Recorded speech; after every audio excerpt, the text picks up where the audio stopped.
I'm Greg Euland, Marketing Director at Reynolds & Reynolds, and this is Connected, the podcast with best practices and ideas to help navigate what is happening in the automotive retail industry and the world today.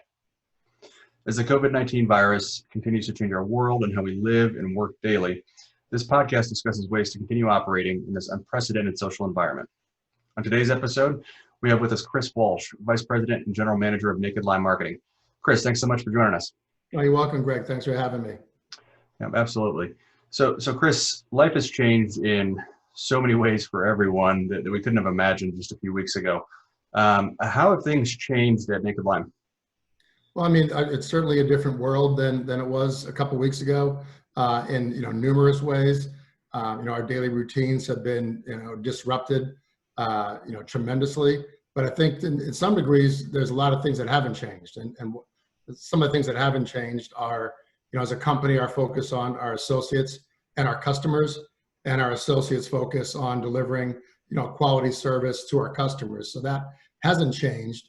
What has changed is, kind of how we communicate with our customers and, the things that we're doing for them. So, as an example, if you, pay attention to the press and the news that gets released, every customer in every state is kind of in a unique situation. Some customers are closed completely. Some customers are open in some areas of their dealership and not open in others. So every customer situation is unique from that perspective. It's also unique from the perspective of, what are their new marketing goals? We've been working with customers for, months and years to achieve their marketing goals. Well, their marketing goals in the last 2 weeks have, significantly changed. And every dealer has different views on what they want to focus on, if they're going to adjust their budgets or their spend, and how they're going to allocate that spend, is changing. And we view our role as kind of a consultative role in helping them understand, what are the pros and cons of what they're considering, doing, and how they're considering changing their marketing and advertising, just to educate them on, what are the potential consequences, both good and bad, of what they're talking about doing, so that we can all go into this kind of eyes wide open and understand, what that it's going to achieve the things that they truly wanted to achieve. So I think the frequency of communication has changed tremendously. We're trying to, talk to our customers more, and partly because this situation is so fluid, Greg. I mean, it seems to change. It's not quite as quickly as it was, a couple weeks ago, but it's still changing quickly, and who knows what tomorrow's going to bring. So trying to stay connected with our customers as much as we possibly can, and understanding how we can serve them. For our employees, obviously, the work environment that they're in has changed dramatically, as it has, really for everybody. They're all working from home now. All of our Naked Line associates are working from home. So different world for them. Some of them have, as I do, and I know as you do, have children at home who are not in school. So that adds another level of complexity and stress to the work from home environment. But I think everybody's just, really trying to do the best job that they possibly can. The other thing that we're trying to stress is to, constantly question kind of what we're doing for our customers. And when I say that, what I mean is, questioning ourselves.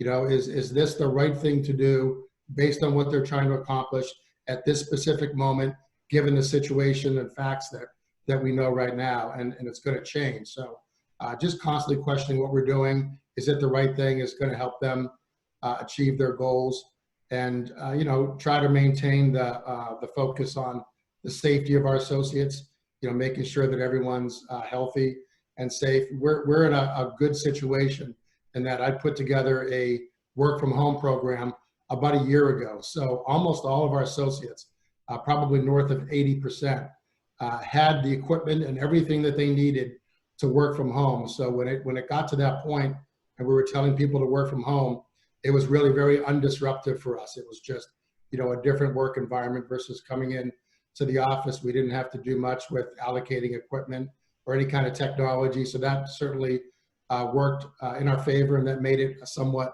seamless transition.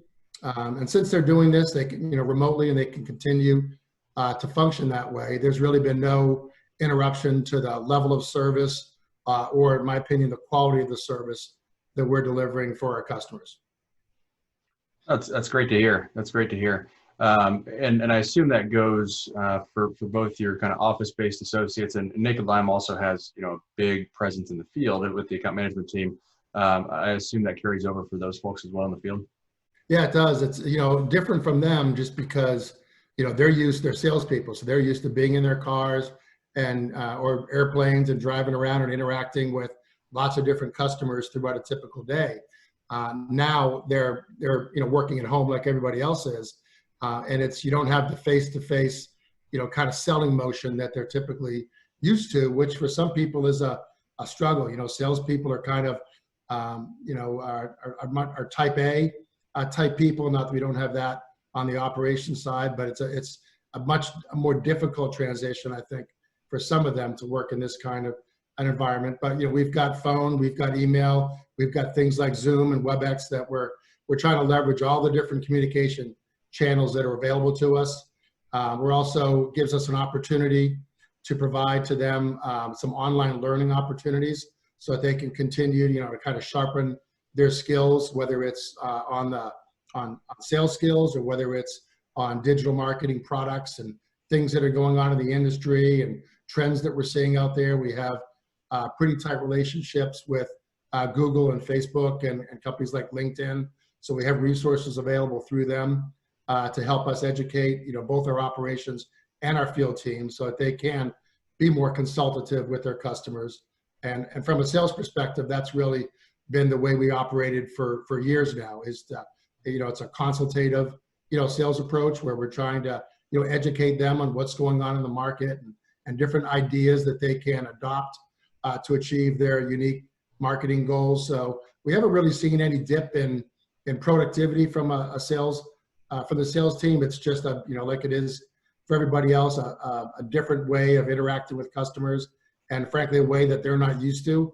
So it has been a transition for them, but, you know, like I said earlier, they're really trying to do the absolute best that they can. And I think they're doing a fantastic job of staying connected with our customers and understanding, you know, where we can help them drive their results that they need based on their unique situations. Good, good. So Chris, after going through this transition for both sort of your office-based folks and your field-based folks over the last couple of weeks, what advice do you have, or what would you share with dealers about trying to, you know, enable their people to work from home and just enable this shift in communication? Well, I think the first thing I would say, you know, which is the approach we took, is, you know, to really focus on your customer. You know, for a car dealership, if you're able to operate in some way, you know, your world has significantly changed.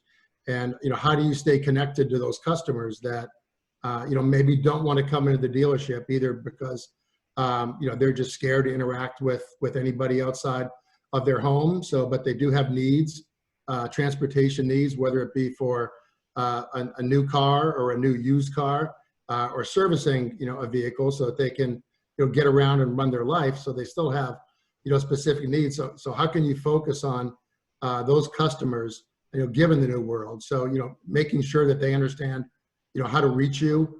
So what is your accessibility during this time, and what are the different ways that they can interact with you?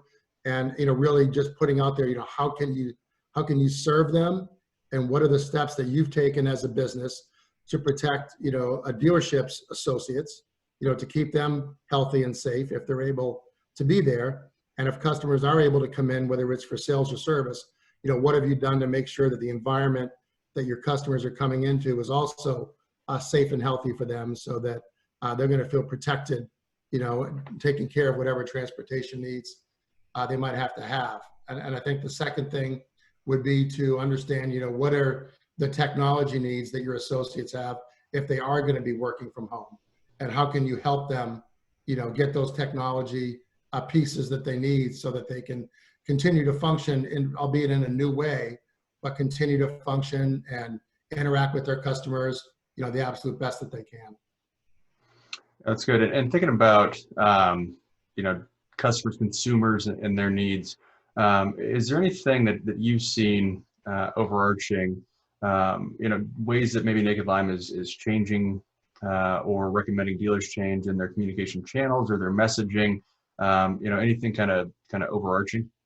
Yeah, we've certainly seen, a focus away from kind of bottom of the funnel type advertising, the buy now, buy here, type things, because it's just not the world that we're in, right now. So shifting more of those dollars up towards the top of the funnel, so more brand awareness and just exposure, type marketing has been something that we've been trying to focus our customers on. I think another thing is, focusing on, again, going back to your customers, like what do your customers need in order to, get served?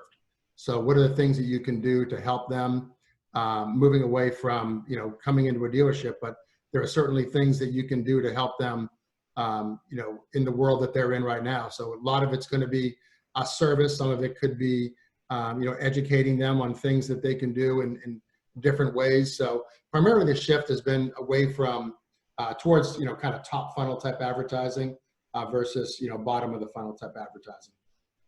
Good. Yeah, I think as would be expected. That's good to hear, though. Chris, definitely appreciate you taking the time to talk today. While we have the audience and before we hop off of here, is there anything else that you want to touch on or anything you want to say?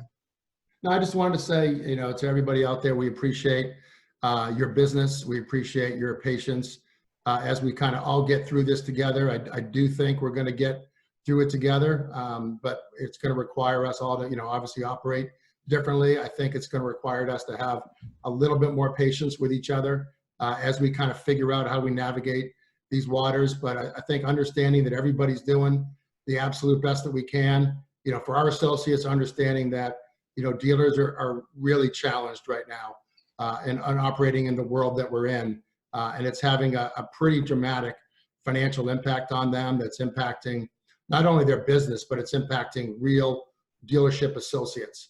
And we need to really, really be focused on helping them get through this. And I think if we do that, I do think we will get through this together and come out of this, better than we were before.